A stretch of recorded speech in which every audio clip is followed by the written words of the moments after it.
45 साल से सबसे ज्यादा बेरोजगारी हिंदुस्तान में। आज 27,000 युवा 24 घंटे में रोजगार खो रहे हैं।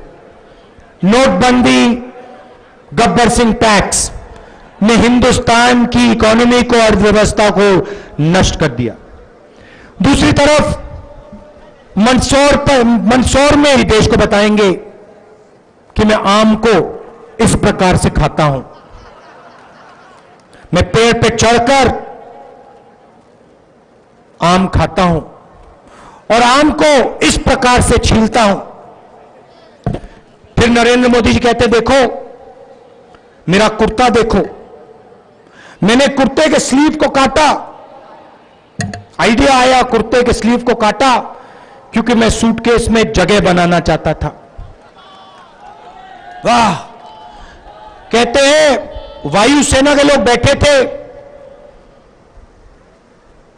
बालाकोट की बात चल रही थी। वायुसेना के लोगों ने कहा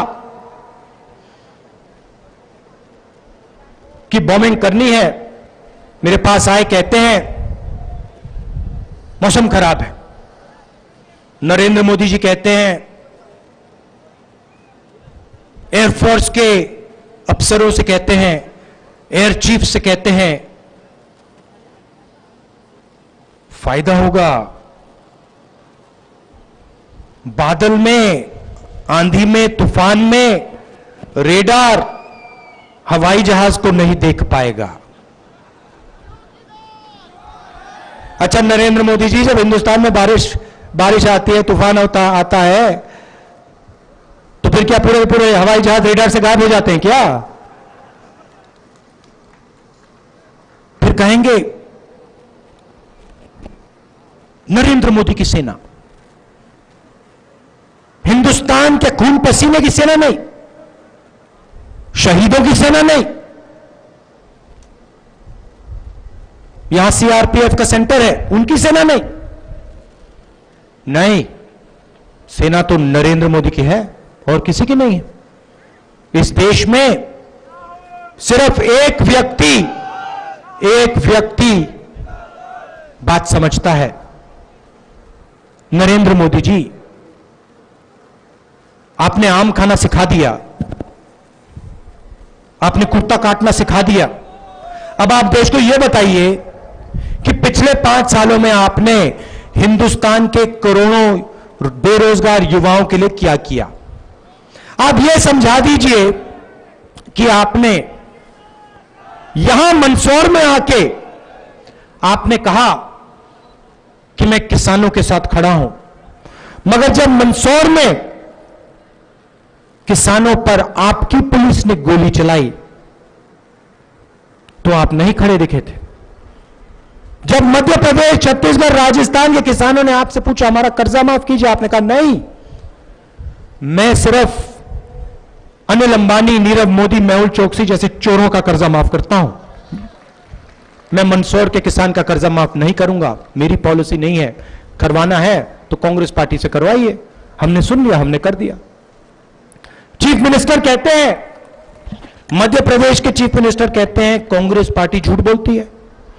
पहले कहते थे पैसा कहां से आएगा, कर्जा माफ किया, कहते हैं कांग्रेस पार्टी झूठ बोलती है। अच्छा, कहा कि किसी का कर्जा माफ नहीं हुआ। कमलनाथ जी ने मुझे दिखाया,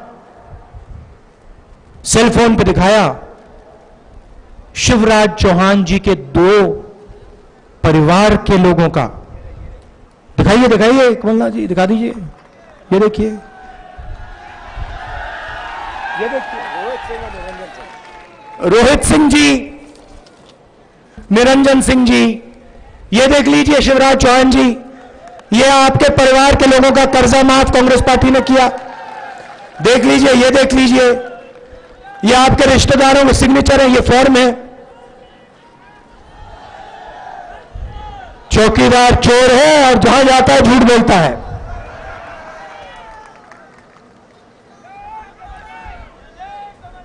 बेरोजगार युवाओं को चोट पहुंचाई, छोटे दुकानदारों को, मिडिल साइज बिजनेस वालों को, स्मॉल बिजनेस वालों को नष्ट किया। बिना किसी से पूछे नोटबंदी कर दी, गब्बर सिंह टैक्स लागू कर दिया।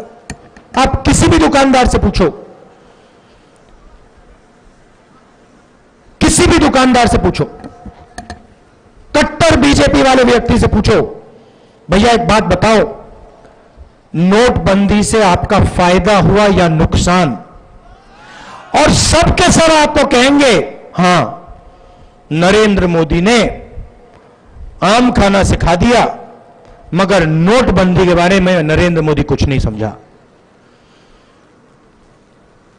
5 महीने पहले के सबसे गरीब लोगों को, किसानों को, मजदूरों को, बेरोजगार युवाओं को कैसे पैसा देना चाहती है। चौंक गए, टीम बैठी थी, चौंक गए, कहते ये आप क्या कह रहे हो, ऐसे थोड़ी होता है, बैंक अकाउंट में ऐसे पैसा थोड़ी डाला जा सकता है। मैंने कहा भैया एक बात बताओ, नीरव मोदी के बैंक अकाउंट में क्या जापान की सरकार ने पैसा डाला? मेहुल चौकसी को क्या अमेरिका की सरकार ने पैसा दिया? पैसा तो हिंदुस्तान की सरकार ने दिया, चौकीदार ने दिया। तो अगर चौकीदार उनको दे सकता है तो कांग्रेस पार्टी इनको क्यों नहीं दे सकती?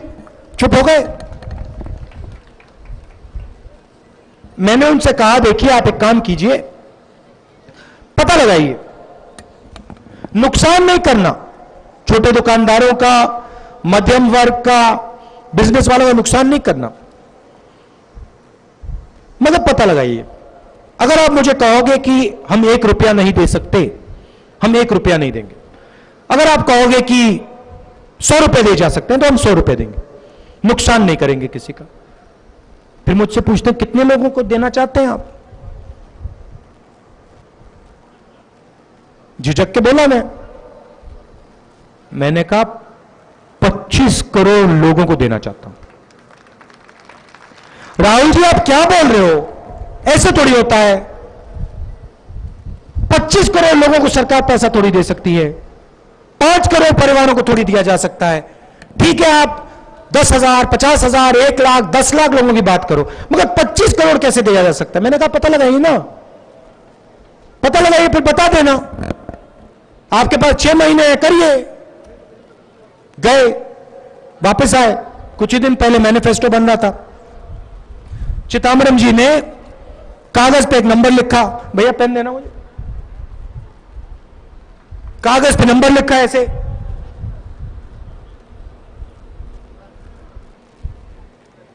ये मैंने कहा ये क्या है? 72,000 क्या है ये? कहते आपने कहा था पैसा देना है। मैं सच बताऊं तो मैंने सोचा 10,000, 15,000 बोलेंगे। मैं थोड़ा हिल गया, 72,000 कितने लोगों को? कहते हैं 25 करोड़, 5 करोड़ परिवारों को। मैंने कहा कितने टाइम में? कहते 1 साल में। मैंने कहा कितने सालों के लिए? कहते जब तक उनकी आमदनी 12,000 से कम नहीं, ज्यादा नहीं होगी तब तक।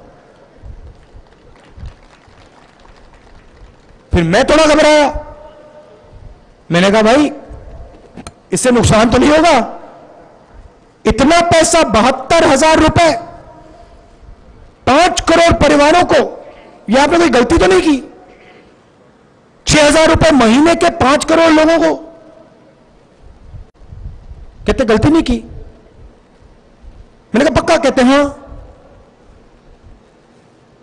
तो मैंने कहा कि समझाइए, आप कैसे कह सकते हो कि 72,000 रुपए हम 5 करोड़ लोगों को दें और हिंदुस्तान की अर्थव्यवस्था को नुकसान नहीं पहुंचे, मध्यम वर्ग को नुकसान ना हो, दुकानदारों को नुकसान ना हो? यह आपने कोई ना कोई गलती की है, इसको चेक करिए। कहते नहीं हमने चेक किया, कोई गलती नहीं। हमने सिर्फ नहीं चेक किया, दुनिया के सबसे बेहतर इकोनॉमिस्ट को हमने बुला के पूछा, टॉप इकोनॉमिस्ट से पूछा, गलती कोई नहीं है, 72,000 रुपए दिया जा सकता है।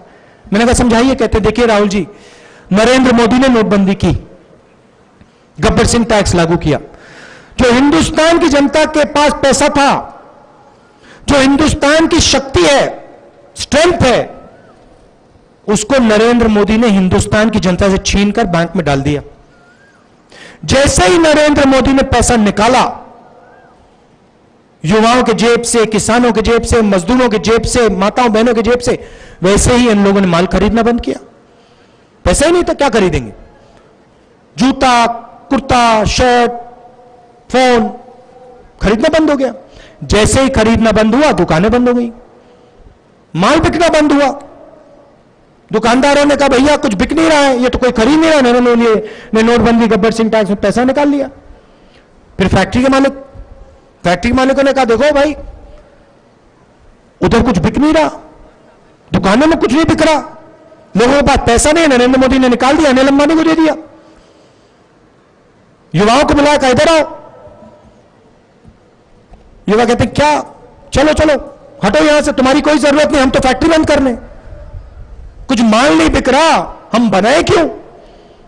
पूरा का पूरा बनाना बंद कर दिया, फैक्ट्रियां बंद हो गई, हजारों लाखों फैक्ट्रियां बंद हुई हिंदुस्तान में। टीम ने मुझे समझाया कि राहुल जी, जैसे ही न्याय योजना का पैसा 5 करोड़ परिवार, 25 करोड़ लोगों के बैंक अकाउंट में जाएगा, वैसे ही उसी सेकंड ये लोग पहला काम माल खरीदना शुरू करेंगे। कोई शर्ट, कोई पैंट, कोई जूता, कोई टोपी, सेलफोन, डार्क ग्लासेस, घड़ी, जो भी। जैसे ही इन्होंने माल खरीदना शुरू किया, वैसे ही दुकानों में माल बिकना शुरू होगा। जैसे ही माल बिकना शुरू होगा, वैसे ही फैक्ट्री के मालिक युवाओं को फिर से बुलाएंगे, वापस बुलाएंगे, इधर आओ, उधर आओ, चलो इधर आओ।